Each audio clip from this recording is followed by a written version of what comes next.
Happy Independence Day. As your pastor, I pray that you have a fun and safe holiday with your family. As we celebrate our independence as a nation, I just want us to remember that sometimes dependence can be good. In fact, it's so necessary.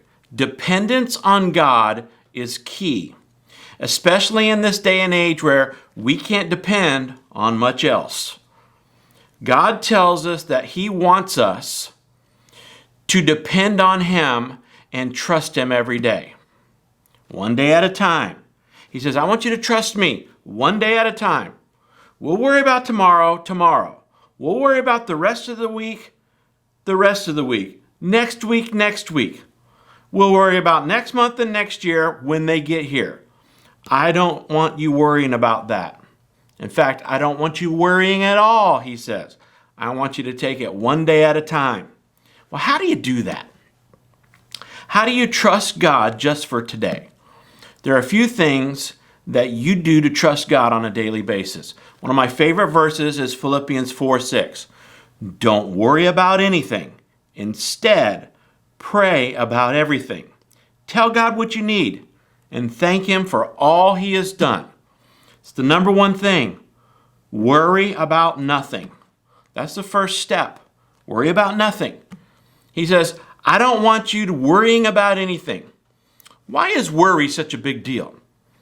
Why does God say, I don't want you to worry? It's because every time you worry, you're saying, God, I don't believe your promises. I don't believe you love me. I don't believe you'll take care of me. God, I don't believe you'll meet all my needs. When my kids were little, if they came to me when they were worried and said, Dad, we're worried. We're worried about the house.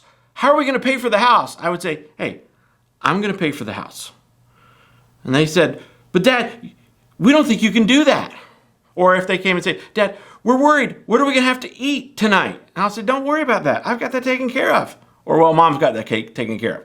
But Dad, we don't think you can take care of that. You see, when you worry, it's like we're saying, God, I really don't believe you can meet my needs. I don't really believe you can take care of that. Instead, God says, worry about nothing. He says, number 2, pray about everything. He says, here's the alternative. I don't want you worrying. I want you praying. Worry about nothing. Pray about everything. You've got 2 choices. You can worry or you can pray.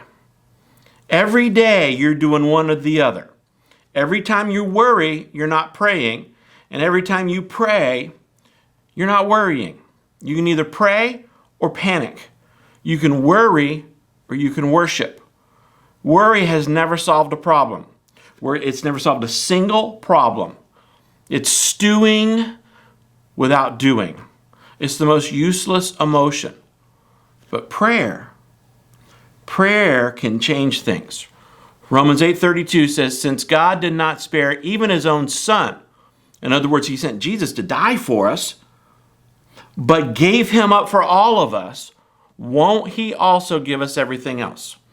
Worry about nothing, pray about everything. And then number 3, in all things, thank God in all things. Notice the word in.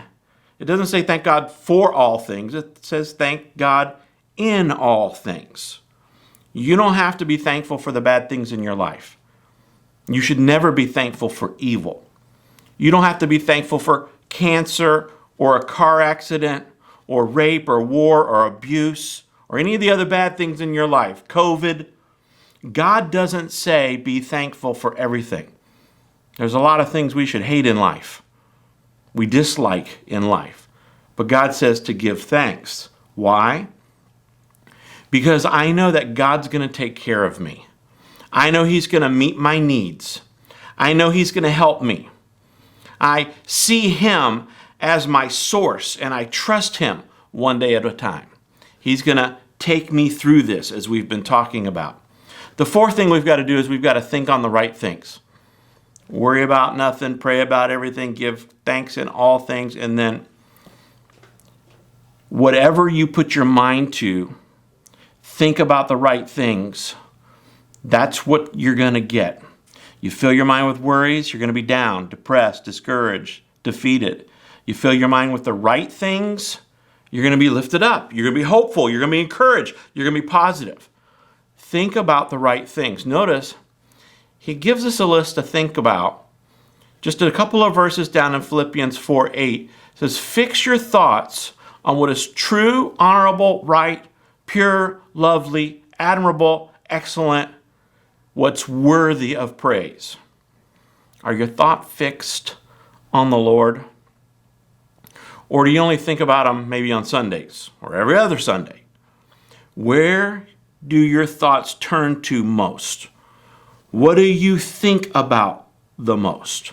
On this Independence Day, I want you to declare your dependence on God today.